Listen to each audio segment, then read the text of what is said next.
Cuando los artistas comienzan a trabajar en una obra, y ya sea cualquier tipo de artista, en el campo de la pintura, de la alfarería, en el campo de la escultura, ellos tienen en mente una idea que ellos desean plasmar, ya sea en el lienzo, ya sea en el barro, etcétera. Esa idea puede estar en su imaginación o puede ser tomada de un modelo real que el artista está tratando de plasmar, de reproducir en alguna forma. No siempre en una forma literal. Hay cierto tipo de arte que no representa las cosas en la manera en que nosotros la vemos, pero el artista tiene en su mente una idea que de alguna forma u otra él desea representar. Pero la obra del artista requiere de un modelo, ya sea real o imaginario. Los padres cristianos también tenemos una obra que realizar en la vida de nuestros hijos. Dios ha puesto sobre nuestros hombros la responsabilidad de moldear el carácter de nuestros hijos, la inigualable tarea de moldearlos de la misma forma que un alfarero moldea el barro. Y para realizar esta labor convenientemente no basta con tener un buen deseo. Al igual que el artista, nosotros necesitamos un modelo apropiado que imitar. Necesitamos buenas motivaciones que nos alienten en medio del desaliento, a seguir adelante en medio de la pesada tarea que significa moldear el carácter de un niño. Y finalmente necesitamos un método apropiado que nos permita llegar a la meta que nos hemos propuesto. Así que el anhelo de todo padre cristiano no debe ser la de criar hijos decentes. Ese anhelo lo tienen los paganos decentes, pero los cristianos no somos paganos adecentados, somos hijos de Dios y por lo tanto nuestra meta no puede ser otra que la de criar nuestros hijos en el temor de Dios.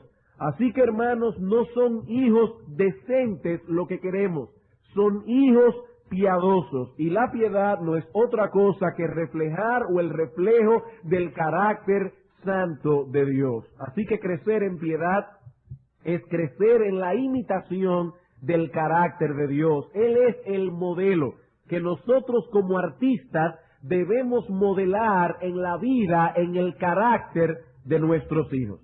Sabemos que en esa tarea hay una labor que solo Dios puede realizar. Solo Dios puede cambiar el corazón de carne de nuestros hijos, de piedra, de nuestros hijos por un corazón de carne. Solo Dios puede obrar en ellos el arrepentimiento y la fe. Pero el hecho de que solo Dios puede hacer esas cosas no elimina la responsabilidad que Él mismo ha puesto sobre nosotros como padres de moldear el carácter de nuestros hijos. La visión cristiana de la vida no es fatalista. Los fatalistas nos dicen que no hay razón para preocuparnos, porque las cosas ocurrirán de todos modos, sea que nos afanemos o no, sea que cumplamos con nuestra responsabilidad o no. Pero hermanos, esa no es la enseñanza de la Escritura. Dios es soberano, el hombre es responsable, y Dios ha decretado obrar en la vida de nuestros hijos en el contexto de una paternidad responsable. Por eso vemos en toda la Escritura cómo esa paternidad responsable es impuesta sobre la vida de todo hombre. En Deuteronomio capítulo 6, versículo 5 en adelante, Dios dice: estas palabras que yo te mando hoy estarán sobre tu corazón y las hablarás a tus hijos al levantarte, al acostarte, al andar por el campo. Esa es tu responsabilidad. En Proverbios capítulo 22, versículo 6, Dios dice a los padres: instruye al niño en su camino. No es una opción, no es un buen consejo, es una orden que Dios ha dado a todo padre. En Efesios capítulo 6, versículo 4, Dios dice: padres, no provoquéis a ira a vuestros hijos, sino criadlos en la disciplina y amonestación del Señor. Y en el contexto de esa responsabilidad que tenemos como padres de moldear el carácter de nuestros hijos, en esta serie de sermones hemos visto ya la responsabilidad que tenemos de cultivar en ellos la gracia del dominio propio, la responsabilidad que tenemos de cultivar en ellos una saludable pureza sexual, cultivar la valiosa pero al mismo tiempo rarísima virtud de la fidelidad, y en esta noche trataremos cómo cultivar en ellos un espíritu compasivo y considerado.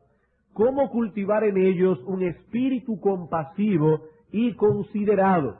Como se ha estado diciendo en esta misma noche, nuestro Dios es un Dios compasivo, y dado que fuimos creados a su imagen y semejanza, y con la responsabilidad de ser un reflejo moral de quién Él es nuestro deber, nosotros como padres y como cristianos, imitar a nuestro Dios en esa característica, pero al mismo tiempo esforzarnos por desarrollarla en la vida de nuestros hijos.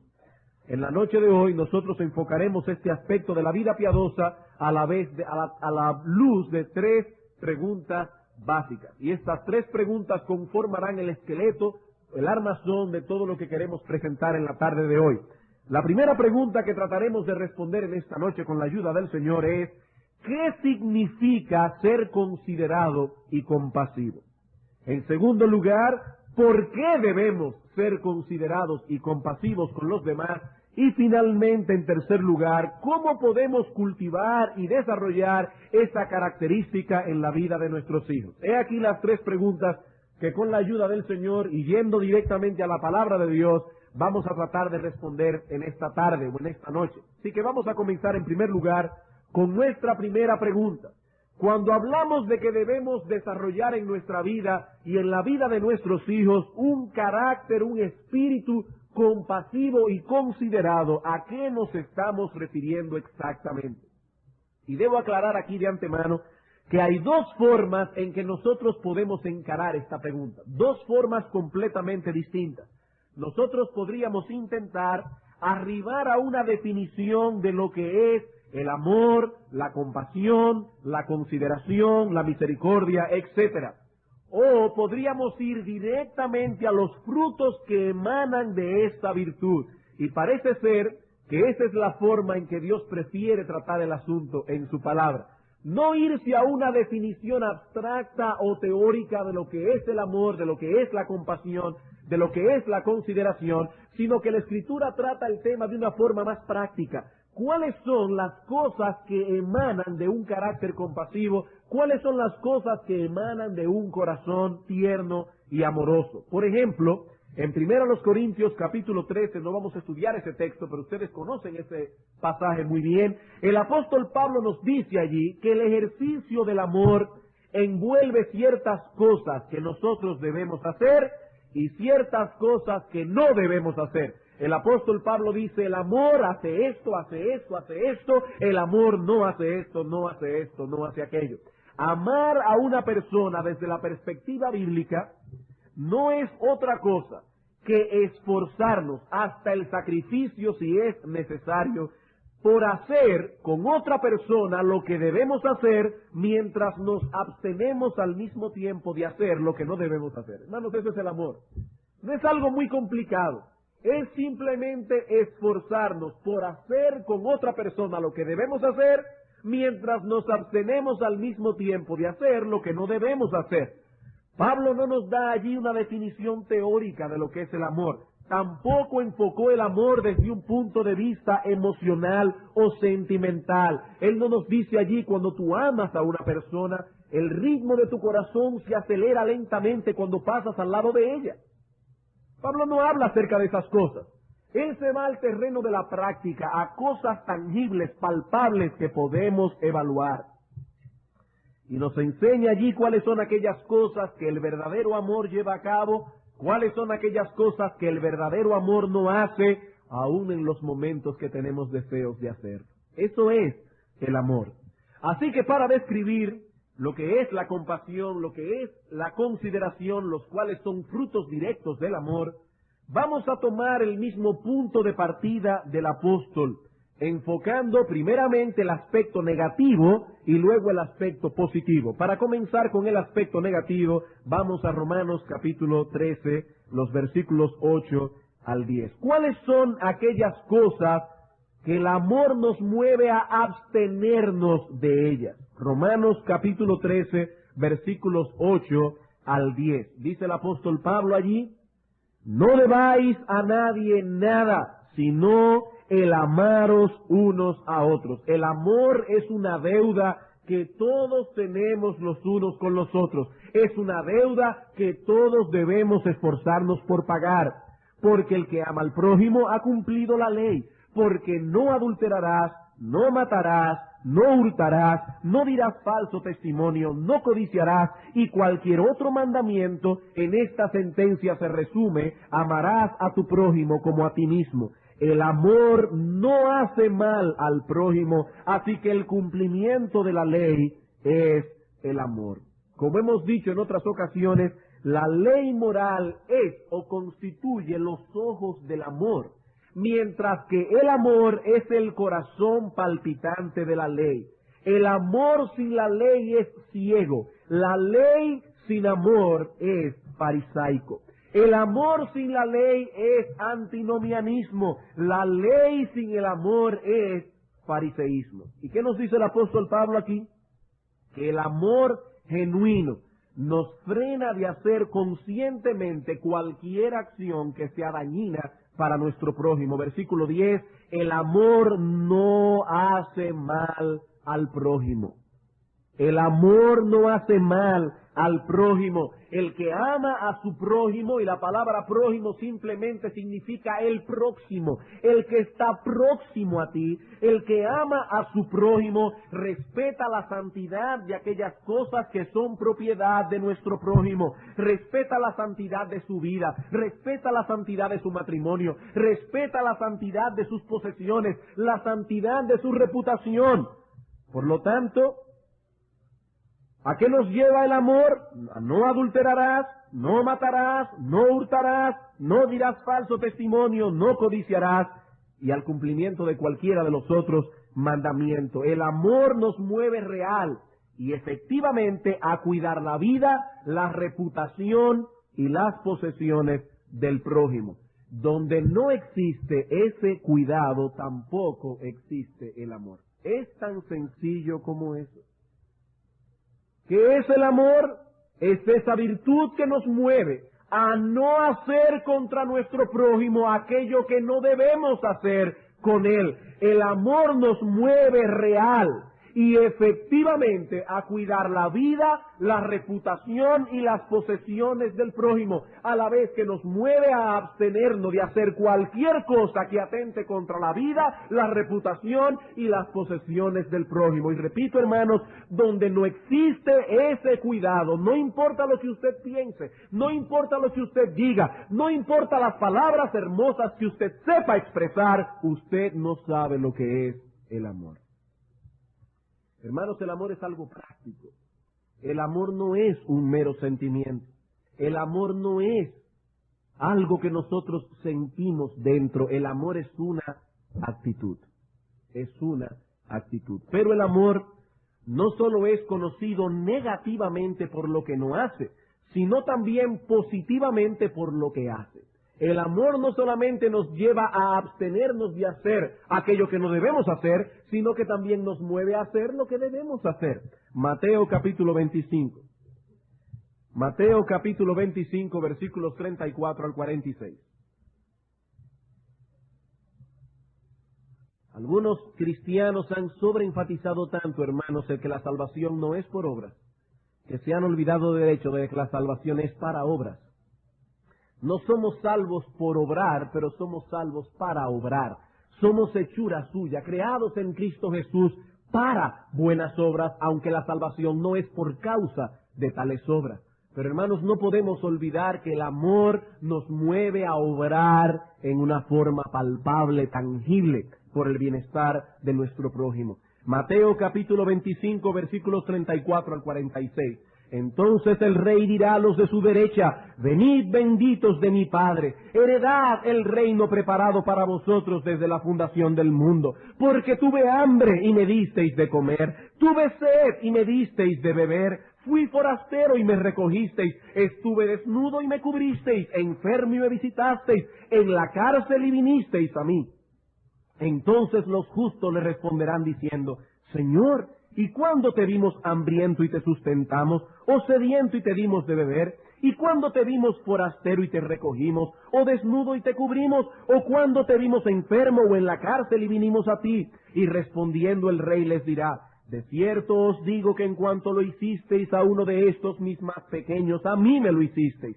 Entonces dirá también a los de su izquierda: apartaos de mí, malditos, al fuego eterno preparado para el diablo y sus ángeles. ¿Y cuál fue el horrible pecado de estos hombres? Porque tuve hambre y no me disteis de comer, tuve sed y no me disteis de beber, fui forastero y no me recogisteis, estuve desnudo y no me cubristeis, enfermo y en la cárcel y no me visitasteis. Entonces ellos también le responderán diciendo: Señor, ¿y cuándo te vimos hambriento, sediento, forastero, desnudo, enfermo o en la cárcel y no te servimos? Entonces les responderá diciendo: de cierto os digo que cuanto no lo hicisteis a uno de estos más pequeños, tampoco a mí lo hicisteis. E irán estos al castigo eterno y los justos a la vida eterna. Hermanos, si alguno ama su alma, debe tomar en cuenta lo que este texto nos está enseñando. Independientemente de la interpretación escatológica que demos a este pasaje, es indudable que aquí tenemos un retrato muy elocuente de las actitudes que el verdadero amor promueve. La falta de amor, entonces, no solo se manifestará por hacer aquellas cosas que no debemos hacer, sino que esa falta de amor también se manifestará por dejar de hacer lo que sí debemos hacer. El amor no es una experiencia mística o meramente emocional. No es así como debemos entender el amor a Dios. No es así como debemos entender el amor al prójimo. Dios nos ha dado un instrumento para medir el amor. Si usted quiere ponerlo de otro modo, la ley moral es un amorómetro. Con la primera tabla de la ley, nosotros podemos medir nuestro amor a Dios. Con la segunda tabla de la ley, nosotros podemos medir nuestro amor al prójimo. Esa ley moral se resume en 2 mandamientos. La primera tabla: amarás al Señor tu Dios con todo tu corazón, con toda tu alma, con toda tu mente, con todas tus fuerzas. La segunda tabla de la ley: amarás a tu prójimo como a ti mismo. Y ese amor al prójimo te moverá real y efectivamente a darle de comer cuando tenga hambre, a darle de beber cuando tenga sed, a darle albergue y abrigo en tiempos de necesidad, a darle consolación en tiempo de angustia y de necesidad. Es a eso que se refiere el apóstol Juan en su primera carta cuando habla del amor. En primera de Juan, capítulo 3, versículo 16 al 18. En esto hemos conocido el amor, en que Él nos dijo desde el cielo: oh criaturas, cuánto yo los amo. Hermanos, ¿es así que nosotros conocemos el amor de Dios? No, no, no. En esto hemos conocido el amor, en que Él puso su vida por nosotros. También nosotros debemos poner nuestras vidas por los hermanos. Pero el que tiene bienes de este mundo y ve a su hermano tener necesidad y cierra contra él su corazón, ¿cómo mora el amor de Dios en él? Hijitos míos, no amemos de palabra ni de lengua, sino de hecho y en verdad. Hermanos, tal vez no se nos presente nunca la oportunidad de dar nuestra vida por un hermano. Pero frecuentemente tendremos la oportunidad de manifestar el amor en una forma práctica y tangible con hechos más cotidianos, como los que leemos en Mateo capítulo 25. Pero hay algo más trascendental. Si miramos más de cerca el pasaje de Mateo capítulo 25, veremos que de acuerdo a ese texto, a la enseñanza del Señor, el infierno será poblado no únicamente por personas que roban, matan o adulteran. Ninguno de esos pecados es mencionado allí. El infierno también tendrá como ciudadanos eternos a muchas personas decentes, que nunca mataron, que nunca robaron, que nunca cometieron adulterio, pero se pasaron toda la vida cometiendo groseros pecados de omisión. Groseros pecados de omisión. Personas decentes que se olvidaron del amor. Personas decentes que se olvidaron de tener compasión por los enfermos, compasión por los hambrientos, por los angustiados, por los desechados. Y yo sé que algunos ya deben estar pensando, pero yo creía que la salvación era por fe y no por obra, y creías bien, porque esa es la enseñanza de la Escritura. No hay ninguna obra que pueda borrar nuestros pecados. El ser humano no es salvo por obras, sino solamente por la gracia de Dios, la cual obtiene por medio de la fe. Pero la Escritura enseña algo más. Somos salvos por la fe sola, pero la fe que salva nunca viene sola. Eso es lo que dice Santiago. ¿Crees tú que la fe muerta podrá proveerte vida? No, de ninguna manera. La fe verdadera produce frutos. O para usar el lenguaje del apóstol Pablo en Gálatas capítulo 5 versículo 6, la fe verdadera obra por el amor. Donde no hay tal amor, amigos que están aquí, no se engañen a vosotros mismos, tampoco hay fe. Y lo digo esto de verdad con un corazón pastoral, por amor a vosotros que están aquí, porque lo que más nos dolería sería llegar al cielo y encontrar que algunas personas se fueron al infierno directamente desde la silla de esta iglesia. Debemos evaluar nuestra fe por hechos tangibles. Donde no hay tales actos de amor, no hay fe, porque la fe verdadera obra por el amor. Así que al hablar de la compasión y del amor, estamos tocando un aspecto muy sensible de la vida cristiana. En Mateo capítulo 25 no se nos dice que los hombres se salvarán haciendo estas cosas.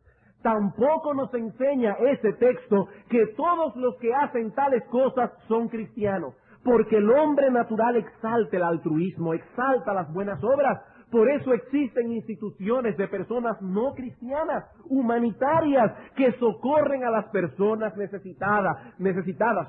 Por eso se premian en el mundo a hombres que se esfuerzan por hacer cosas y promover el bienestar de los demás hombres. Por eso está el Premio Nobel de la Paz y otros premios que los hombres dan a los otros hombres.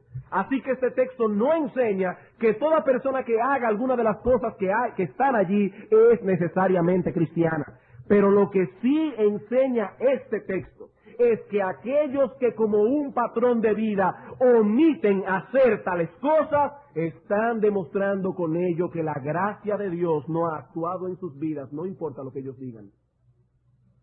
Lo que sí enseña el texto es que una persona que como patrón de vida omite esas responsabilidades que están allí, esa omisión está declarando que tal persona no conoce la gracia de Dios. En Primera de Pedro capítulo 1 versículo 22 se nos dice que un corazón amoroso y compasivo es un fruto directo de la obra regeneradora del Espíritu. Dice en Primera de Pedro 1:22, habiendo purificado vuestras almas por la obediencia a la verdad mediante el Espíritu para el amor fraternal no fingido, amaos unos a otros entrañablemente de corazón puro. Esa obra regeneradora del Espíritu, a través de la cual nuestro corazón de piedra ha sido tornado en un corazón de carne, tenía un propósito primordial: para el amor fraternal no fingido. El manifestar despreocupación y apatía por las personas necesitadas es un síntoma peligroso de que se está caminando por el camino que lleva finalmente a la destrucción y a la condenación eterna. El corazón regenerado es movido eficazmente a amar, y el amor es compasivo, considerado, se manifiesta en una preocupación genuina por el bienestar de los otros. Es lo totalmente opuesto a una vida centrada en nosotros mismos, a una vida egoísta y egocéntrica. Las personas que carecen de amor se caracterizan por su egocentrismo. Su vida, sus conversaciones, sus pensamientos, sus preocupaciones giran alrededor de ellos mismos. Cuando hablan es usualmente de sí mismos, de sus problemas, de sus logros, de sus aflicciones o de sus alegrías. El asunto es que de un modo u otro ellos terminan siendo siempre, invariablemente, los protagonistas de sus conversaciones. Difícilmente se preocupan por escuchar a los demás, difícilmente se involucran en los problemas de los demás, en proveer una palabra de alivio o alguna dirección espiritual que arroje luz para la solución del conflicto de otro. Sus cosas son tan importantes a sus ojos que no tienen tiempo para visitar al enfermo o para orar por ellos en su aflicción. Y si lo hacen, si oran por ellos, es con una intercesión fría, ritualista, desprovista de compasión y de interés real.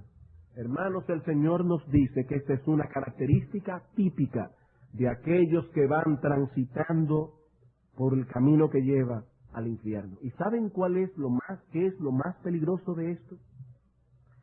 Que se puede transitar por ese camino sin estar envueltos en pecados escandalosos. Se trata de pecados de omisión y por lo tanto de una naturaleza más sutil. Cuando el Señor revela la falta de amor de estas personas, ¿saben lo que ellos preguntaron? Señor, ¿y cuándo ocurrieron esas cosas? Son pecados sumamente sutiles. Si se hubiese tratado de ladrones, de homicidas, de adúlteros, y el Señor les hubiera dicho en el juicio final, ¿ustedes recuerdan las veces que se escaparon de su casa para ir con otra mujer? Se hubieran quedado con la boca callada porque ellos sabían que era así. ¿Recuerdan ustedes las veces que evadieron el impuesto sobre la renta? ¿Cómo tenían 2 libros en su empresa? ¿Recuerdan las veces que le robaron al Estado? ¿Recuerdan cómo ustedes llevaron una vida llena de odio, llena de envidia, llena de ira? Y tendrían que callarse la boca porque saben que eso era real. Pero estos hombres no pudieron detectar tal cosa en ellos y preguntaron, Señor, ¿cuándo ocurrieron esas cosas? Porque ni siquiera nos dimos cuenta de ellas. Hermanos, quizás algunos de estos individuos eran religiosos y pensaban que tenían sus papeles en regla con Dios porque al menos se guardaban de pecados groseros. A sus ojos ellos eran ovejas, a los ojos del Señor eran cabritos. Su falta de compasión y misericordia revelaba un corazón no regenerado. Nuestro Dios es un Dios compasivo. Él es amor, de donde se deduce que el que no ama no ha conocido a Dios. Debo aclarar que amor no es sinónimo de compasión, son 2 palabras distintas, pero una incluye a la otra. El amor es un término muy amplio que incluye la compasión. Y esa compasión se manifestará a través de hechos concretos. El amor procura hacer con el prójimo lo que debemos hacer, el amor procura abstenerse de hacer lo que no debemos hacer. Habiendo entonces aclarado, hermanos, a qué nos estamos refiriendo cuando hablamos de un espíritu compasivo y considerado, vamos ahora a pasar a nuestra segunda pregunta. ¿Y por qué debemos tener un espíritu compasivo y considerado? ¿Por qué razón en nuestro trato con los demás debemos ser considerados y compasivos? ¿Es acaso eso simplemente por una regla de buena conducta? ¿Porque debemos ser corteses? ¿Porque eso lo manda el libro de moral y cívica? No, no es únicamente por eso, es por una razón mucho más profunda. El cristianismo es una religión que produce frutos correctos por motivaciones correctas. Es una religión de motivación. No solo es importante lo que hacemos, sino también por qué lo hacemos. Y en este caso particular, debemos tener motivaciones correctas para no caer en ninguno de los 2 extremos que el hombre tiende a caer en su trato para con los demás. El hombre impío, dice la Biblia, que es como el mar en tempestad. Él siempre está en un extremo o en otro. El hombre piadoso es balanceado y nosotros debemos procurar ese balance y la única manera de llegar a ese balance es entendiendo el por qué. ¿Por qué debemos ser considerados y compasivos? Por un lado, algunas personas ven al hombre simplemente como un animal racional. La biología moderna ve al hombre así. Es un animal racional, restándole de ese modo la dignidad con que Dios invistió al ser humano. Por ejemplo, en Mateo capítulo 10, versículo 31, el Señor dice, no os preocupéis, vosotros valéis más que muchos pajarillos. No es lo mismo un gorrión que un hombre. Y en Mateo 12:12, el texto que leímos esta mañana, el Señor dice a los judíos, ¿cuánto más vale un hombre que una oveja? Y aunque la sociedad protectora de animales nos quiera decir que somos iguales, no somos iguales. No es lo mismo pegarle un balazo a un gorrión que pegarle un balazo a un hombre. No es lo mismo matar un mime que matar a un hombre. No es lo mismo. Dios dice en su palabra que el hombre posee una dignidad especial. No somos animales racionales. No. Nosotros somos otra cosa.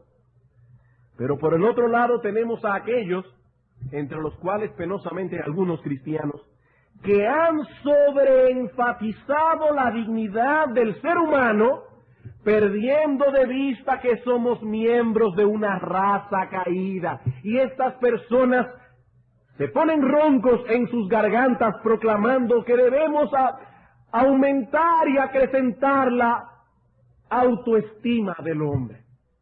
Hermanos, eso no lo enseña la palabra de Dios. La palabra de Dios se encuentra exactamente en el punto medio de ambos extremos. La Escritura nos dice que el hombre es un ser que se encuentra en una terrible condición espiritual. Somos esclavos del pecado, merecedores de la condenación eterna, desprovisto de toda vida espiritual y sin la menor capacidad de escapar de semejante condición por nosotros mismos.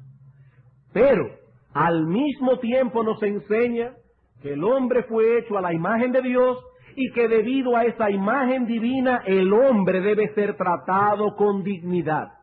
El hecho de que pertenecemos a una raza caída no elimina esto. Es verdad que la imagen divina quedó distorsionada, no eliminada, pero sí distorsionada por causa de la caída. Así que en algunos la imagen divina es más borrosa que en otros. En algunos es una foto casi acabada de tomar, en otros parece una foto que se tomó en el 1910. Uno no puede ver claramente la imagen de Dios, pero la imagen de Dios está allí. Todo ser humano lleva consigo la imagen divina.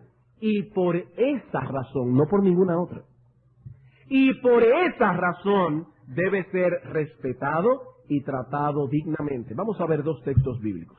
Génesis capítulo 9. Génesis capítulo 9.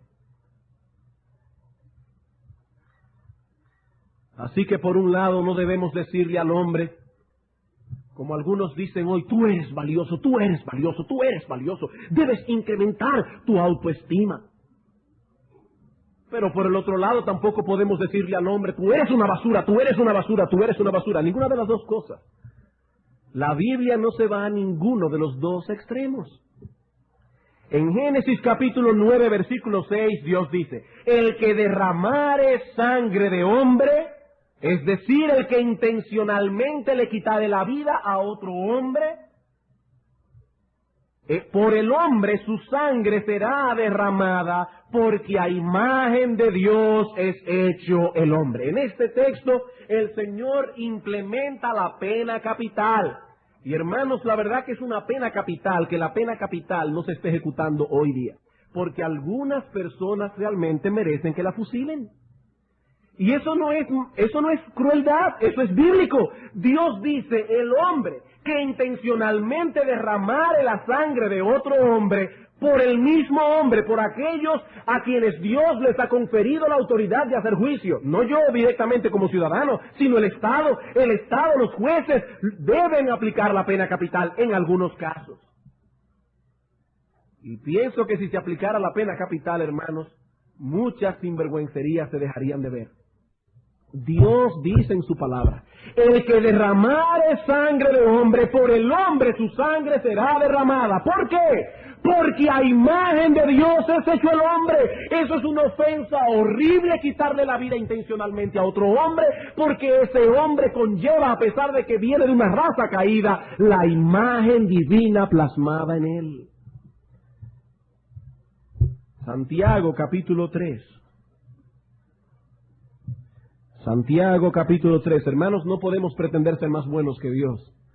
Dios es infinitamente justo y Dios ha dicho que es justo quitarle la vida a los homicidas. Dios ha dicho que es justo y es justo. Ahora la sociedad dice, no, tú sabes que cuando él estaba chiquito. No. Es que el que le quita la vida a otro hombre debe ser muerto. No por los ciudadanos, sino por el Estado. Aquí no estamos hablando de venganza personal. Dios prohíbe la venganza personal. En Santiago capítulo 3, versículo 7 dice, porque toda naturaleza de bestia y de aves y de serpientes y de seres del mar se doma y ha sido domada por la naturaleza humana. Pero ningún hombre puede domar la lengua, que es un mal que no puede ser refrenada, llena de veneno mortal. Con ella bendecimos al Dios y Padre, y con ellas maldecimos a los hombres que están hechos a la semejanza de Dios. De una misma boca proceden bendición y maldición. Hermanos míos, esto no debe ser así. Hermanos, ¿por qué debemos cuidar la reputación de otro? Por la imagen de Dios que ha sido plasmada en él. Por eso es que es un pecado grave, por la imagen de Dios. Vamos a suponer por un momento que usted tiene en su escritorio una fotografía familiar en la que aparecen su esposa y sus hijos. ¿Cómo se sentiría usted si al llegar mañana al trabajo encuentra que un gracioso tomó una pluma y se puso a hacerle garabatos a la foto y a ridiculizarla? Le puso cachitos a su esposa, bigotes, si estaba riendo, lo pintó aquí para que se viera con un diente menos. ¿Cómo usted se sentiría cuando llegue y se encuentre que un gracioso hizo eso con la foto? Bueno, seguramente se sentirá muy mal, se sentirá ofendido. No porque el papel en que está plasmada la foto sea muy caro, sino por las imágenes que estaban plasmadas en el papel. El papel tal vez cuesta menos de 5 pesos, pero las imágenes que aparecen allí son valiosas, y cuando son maltratadas y ridiculizadas, hay motivos suficientes para sentirse ofendido. ¿Qué nos dice la Escritura? El hombre fue hecho a la imagen de Dios, y cuando ese hombre es maltratado, ofendido, ridiculizado, Dios es ofendido con esa acción. Hermanos, allí es que está la gravedad de un espíritu que no es compasivo, de un espíritu desconsiderado. La imagen de Dios ha sido plasmada en el hombre. Espiritualmente hablando, no valemos ni una mota, pero hablando en cuanto a la creación divina, nosotros llevamos en nosotros mismos la imagen de Dios y debemos ser tratados con dignidad. Hace muchos años leí una historia que puede ilustrar esto perfectamente. Dicho relato refiere que a principios del presente siglo, un embajador en París, un embajador español, perdió una moneda de 10 céntimos.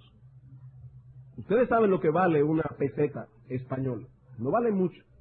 Y esto eran 10 céntimos en un oscuro pasillo de Versalles. ¿Saben lo que hizo ese embajador para encontrar esa moneda de 10 céntimos? Encendió un billete de 1000 pesetas para ver con más claridad. Cuando las demás personas que estaban allí se rieron ante la extraña reacción del embajador, ¿saben cuál fue su respuesta? Muy sencilla. Esa moneda de 10 céntimos lleva la imagen de mi rey y no consiento que nadie la pise.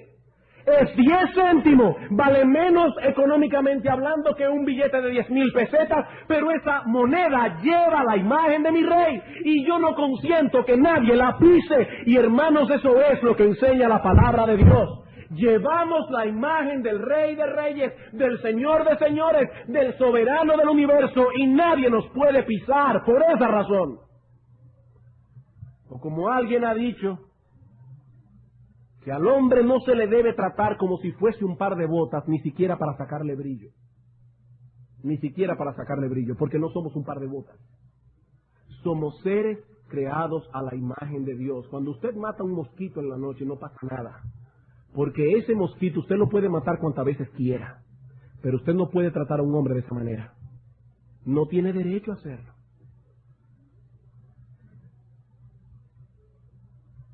¿Cuál es entonces el mandamiento positivo que se desprende del hecho de que el hombre fue creado a la imagen de Dios?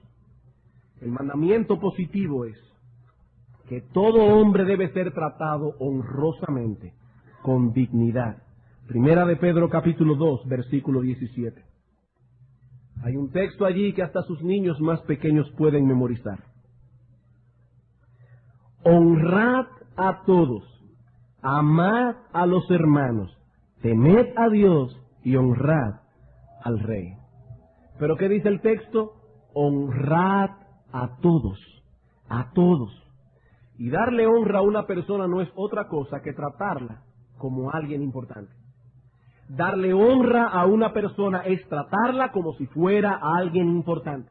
Cuando somos desconsiderados con alguien, no lo estamos tratando como alguien importante, sino más bien como alguien que no tiene ningún valor, ninguna utilidad. Y hermanos, esta es la manera en que debemos tratar este asunto con nuestros hijos.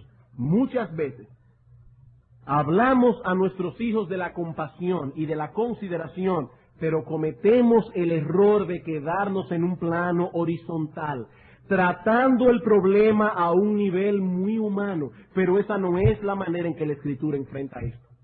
Supongamos por un momento que uno de nuestros hijos se burló de su hermanito o de alguna otra persona. ¿Cómo debemos nosotros como padres enfrentar este asunto? Algunos se limitan a hacer esto. Toman a su hijo, se lo llevan aparte y le dicen: eso que hiciste no estuvo bien. ¿A ti te gustaría que te tratasen de esa manera?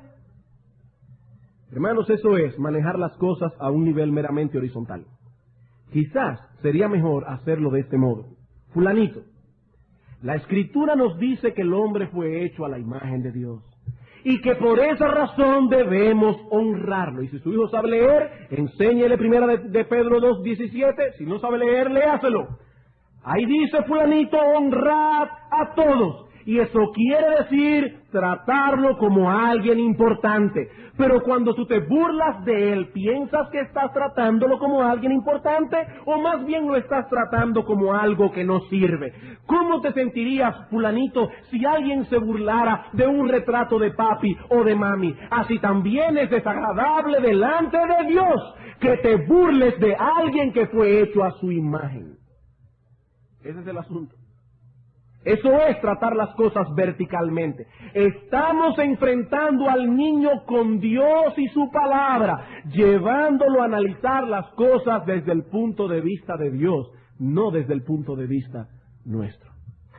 Yo recuerdo que oí algo que me llamó muchísimo la atención, un caso así: un niño había hablado mal de otro niño, se había burlado de él. ¿Saben lo que hizo la madre? Lo llamó y le dijo: fulanito, ven acá. Yo quiero que tú saques todo el aire que hay dentro de ti. Respira y saca todo el aire que hay dentro de ti. El niño vació los pulmones hasta donde pudo y le dijo: ahora yo quiero que tú hables. Por supuesto, el niño no pudo hablar, porque para hablar se necesita el aire. Eso es obvio, es lógico. Entonces esa madre le dijo: fíjate, fulanito, la Biblia dice que debemos honrar a todos. La Biblia dice que debemos tratar a las personas como personas importantes. Dios hizo el aire para que nosotros usemos ese aire para su gloria. ¿Sabes lo que tú has hecho? Tú has usado el aire de Dios para hablarle mal a una persona que ha sido hecha a la imagen de Dios. Has cometido un grave pecado. Dios no ha hecho ese aire para que tú lo utilices de esa manera. Dios ha hecho ese aire para su gloria. Tú no tienes derecho a usar el aire de Dios para hablar en contra de personas que han sido hechas a la imagen de Dios. ¿Saben lo que es eso? Atrapar la conciencia del niño y llevarlo al trono de Dios. Eso es amarrar la conciencia de un niño. Hermanos, no queremos hijos decentes, queremos hijos temerosos de Dios. Y la única manera de criar hijos temerosos de Dios es llevarlos y enfrentarlos con Él y su palabra. No estamos tratando aquí un asunto meramente humano. Es algo mucho más profundo. Es el honor de Dios que está en juego, y es el honor de Dios el que nos debe mover a tratar ese problema con nuestros hijos. Ellos deben saber que la razón primordial por la que deben ser considerados con los demás no es simplemente porque a ellos no les gustaría que lo tratasen de esa forma. Eso es muy humano. Radica en un hecho más trascendental. El hombre fue creado a la imagen de Dios. Y por lo tanto debe ser tratado con respeto, con dignidad, con honra. Bien, voy a tratar de hacer este último punto bien brevemente. ¿Cómo podemos desarrollar esta característica en la vida de nuestros hijos? Ya hemos visto a qué nos referimos, ya hemos visto por qué. Ahora vamos a ver el cómo. ¿Cómo podemos desarrollar esta característica en la vida de nuestros hijos? Voy a dar 3 directrices negativas y una sola positiva. 3 directrices negativas. Primero, si quieres que tus hijos desarrollen un espíritu compasivo y considerado, no los satures de atenciones y de posesiones.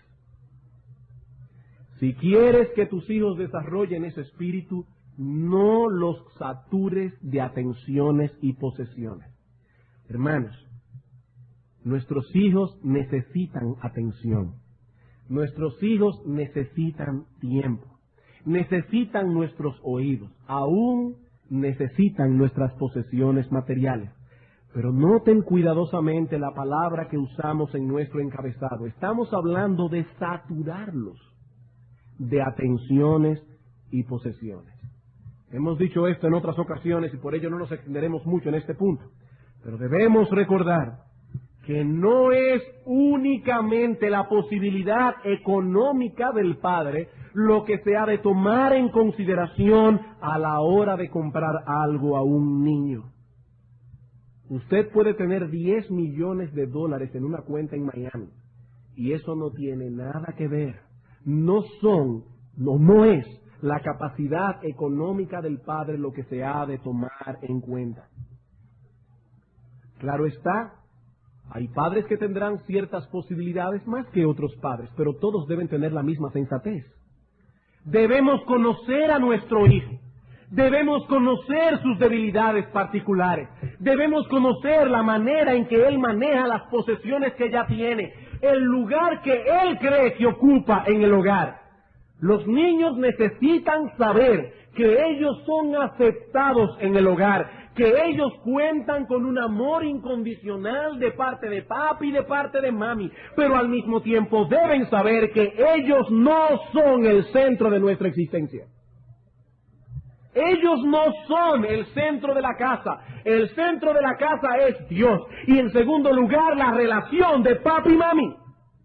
Cuando los padres se vuelcan hacia los hijos, aún en desmedro de la relación del esposo con la esposa, le hacen daño a sus hijos, crean niños inseguros, porque los niños no saben manejar tanta atención. Ellos no tienen capacidad para eso. Nosotros mismos, los adultos, no sabemos manejarlo. Mucho menos un niño. Cuando los padres no toman esto en cuenta, pueden sin desearlo, porque ningún padre quiere esto, pero pueden en su ignorancia alimentar la codicia y el orgullo de sus hijos, porque lo están saturando de atenciones y posesiones.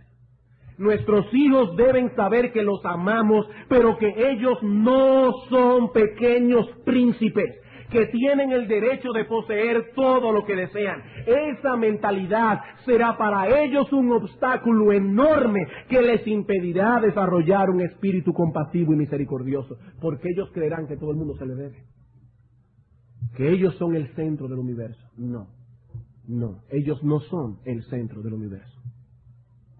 Así que, hermanos, si queremos levantar hijos compasivos, no los saturemos de atenciones y de posesiones. En segundo lugar, no haga por ellos lo que ellos pueden y deben hacer. En segundo lugar, no haga por ellos lo que ellos pueden y deben hacer. Aún el Señor Jesucristo tomó esto en cuenta en su trato con los discípulos. Cuando se paró delante de la tumba de Lázaro, había algo que solo él podía hacer: darle la vida al muerto. ¿Y qué hizo él? Con el poder divino que posee, le dijo: Lázaro, ven fuera. Pero habían otras cosas que los discípulos y las personas que estaban allí sí podían hacer. Ellos debían quitar la piedra, ellos debían desatar a Lázaro. Y Cristo no lo hizo. Él dejó que ellos lo hicieran. Una vez más cometeríamos aquí el error implicado en el encabezado anterior. Al hacerlo así, o sea, al hacer por ellos lo que ellos deben hacer, les estamos enseñando que son pequeños príncipes a quienes todo el mundo se le deben. Ellos deben aprender desde temprano que hay ciertas cosas que pueden y deben hacer. Debemos enseñarles desde pequeños a vestirse por sí mismos, debemos enseñarles a comer, a guardar sus juguetes, a arreglar sus cuartos. Hermanos, es triste cuando uno ve a un padre dándole la comida en la boca a un tajalón. Eso le hace daño a ese niño. Él debe aprender a comer, es algo que él puede y debe hacer. Le estamos enseñando que son pequeños príncipes. ¿Y saben por qué muchos padres violan esto? En ocasiones, y aquí debo confesar que yo he tenido que aprender mucho en este asunto. En ocasiones porque somos impacientes. Porque somos impacientes. Ellos no lo harán con la misma rapidez que nosotros lo hacemos, ni con la misma perfección. Entonces, ¿qué hacemos nosotros? Preferimos hacerlo nosotros y de ese modo vamos sistemáticamente castrando las capacidades de nuestros hijos. Los vamos anulando sistemáticamente y finalmente serán adultos buenos para nada. Hermanos, no hagamos por ellos lo que ellos deben y pueden hacer. Tercero, no los sobreproteja. No los sobreproteja. Hebreos capítulo 2, versículo 18.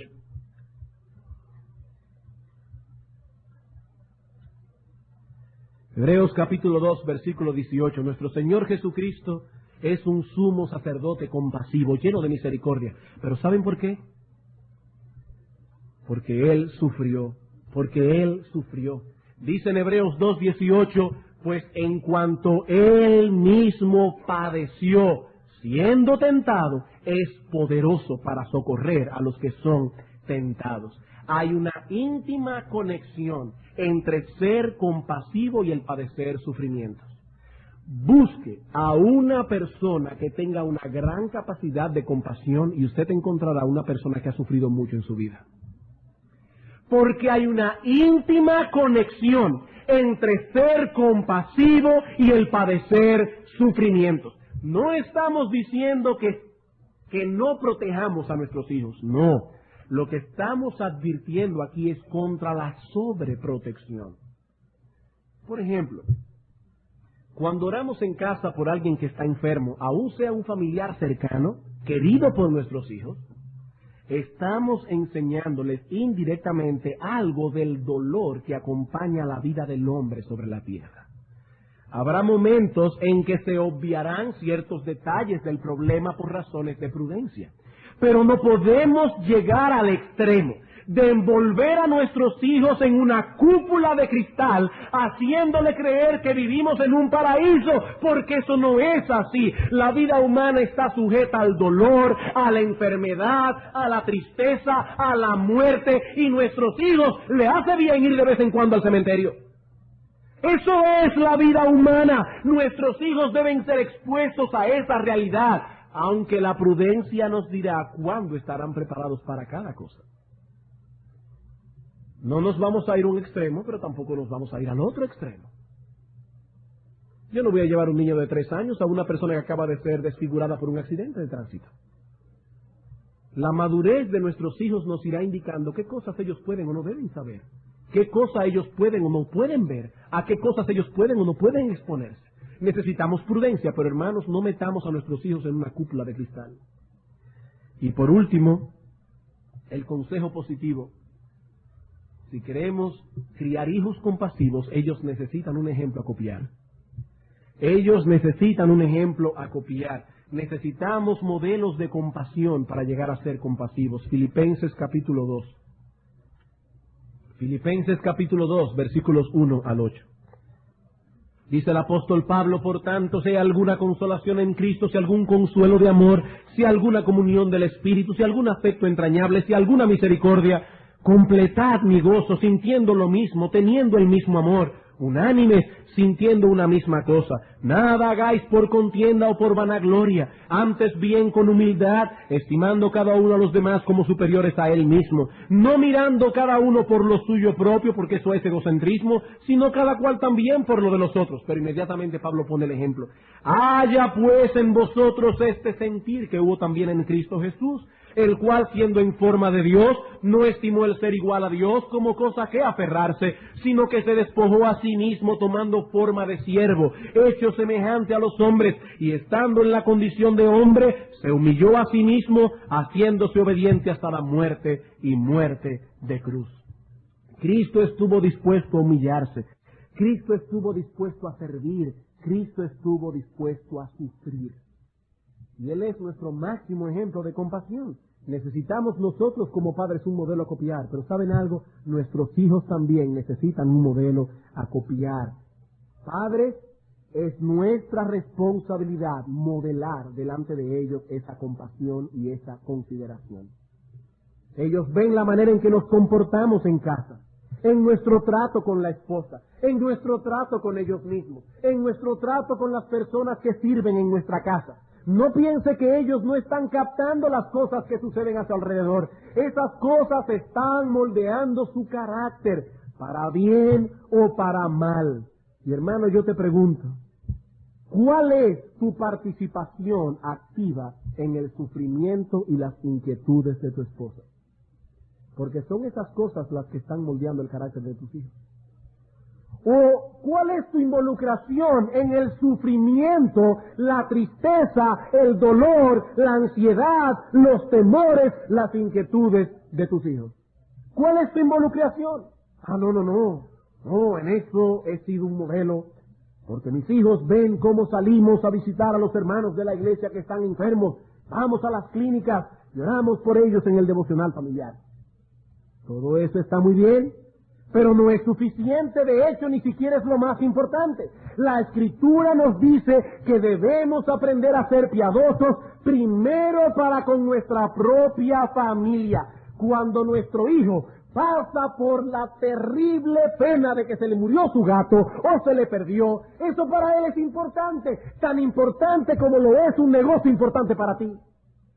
Es importante, tú dirás, pero es un gato. Sí, es un gato, pero es un gato que estaba en el fondo de su corazón. Y cuando ese gatico murió, cuando ese gatico se desapareció, eso le causó tristeza a tu hijo, eso le causó angustia, eso le causó dolor. Y la pregunta es, hermano, ¿qué tanto te estás ocupando tú en tu ocupadísimo tiempo de lidiar con esas inquietudes de la vida de tu hijo? De mostrarle compasión, de que tú estás allí para darle un brazo de apoyo en ese momento que para él es importante, en ese momento de dolor. Hermanos, es de ese modo que nuestros hijos serán influenciados positivamente para desarrollar un carácter compasivo, misericordioso. Cuando ellos vean a sus padres vivir esa compasión y esa consideración delante de ellos y sobre todo para con ellos mismos, para con ellos. Si descuidamos ese aspecto de la vida compasiva por estar demasiado envueltos en ser compasivos con los demás, ¿saben lo que va a suceder? Que tarde o temprano nuestros hijos comenzarán a sospechar de nuestras motivaciones y finalmente llegarán a la conclusión de que somos unos hipócritas. ¡Oh sí! Él está en todas las clínicas donde los hermanos están enfermos. Pero yo me corté el pie esta tarde montando bicicleta y mi padre no está aquí. A él no le interesa mi dolor. Y comienza el hijo a preocuparse por cuál será la verdadera motivación de su padre. Y saben, hermanos, lo triste de eso, llegarán a la conclusión de que somos unos hipócritas. Vivimos para mantener una pantalla para los demás, pero realmente no somos compasivos, porque no lo estamos haciendo con ellos. Oh, hermanos, vayamos a los evangelios para ver a Cristo allí ejerciendo compasión y misericordia. Para ver a Cristo allí llorando ante la tumba de Lázaro. Para ver a Cristo llorando con un gran clamor y con un gran dolor ante Jerusalén, diciendo, Jerusalén, Jerusalén. Cristo no dijo allí, los hombres no lloran. Yo no puedo darle esta imagen de debilidad a mis discípulos. Yo soy un macho. Solamente los hombres afeminados son los que lloran. No, hermanos, allí vemos a Cristo llorando ante la tumba de Lázaro, vemos a Cristo llorando ante Jerusalén, clamando con el corazón desgarrado por la ciudad que Él amaba. Hermanos, vayamos a los evangelios de rodillas delante de Dios y pidámosle al Señor que en oración que modele en nosotros esa misma compasión, porque Cristo es compasivo. Vamos a ver a Cristo en los evangelios y veremos allí lo que es un corazón que late con el dolor de otra persona. Y más aún, hermanos, pidámosle a Dios que nos conceda la gracia de poder modelar esa virtud en la vida de nuestros hijos. Hermanos, si esto es importante para la crianza de nuestros hijos, también es importante para la vida de nuestra iglesia. Nosotros los pastores pensamos que Dios está obrando en nuestra iglesia. No podemos decir que la comunión de los unos por los otros, con los otros y la preocupación de los unos por los otros es la misma que años atrás. Oh no, hermanos, eso sería ingratitud, no reconocer que el Espíritu de Dios ha estado obrando en la vida de nuestra iglesia. Pero hermanos, hay mucho camino que caminar en ese sentido. Hay mucho camino que andar. Hermanos, todavía somos una iglesia demasiado profesional. Hermanos, nos falta calidez humana, nos falta amor filial, preocupación genuina los unos por los otros, ver una cara nueva en la iglesia, tragarte tu vergüenza, ir a preguntarle, hermano o amigo, ¿quién te invitó aquí? ¿Cuántas veces tienes viviendo esta iglesia? Y ojalá que no te pase como algunas veces nos ha pasado a algunos que te digan, tengo 1 año viniendo aquí, es la primera persona que se me acerca. Hermanos, eso no es una iglesia de Cristo. Eso no es una iglesia de Cristo. El mundo conocerá que somos discípulos de Cristo por la compasión que manifestemos los unos por los otros. Y aunque como pastor y no quisiera traer aquí una nota desagradable, porque en realidad Dios está obrando. Hermanos, nuestra iglesia no es lo que era hace unos años atrás. Pero todavía tenemos mucho camino que andar. Hay mucha compasión que desarrollar, mucho amor filial, preocupación genuina de los unos por los otros.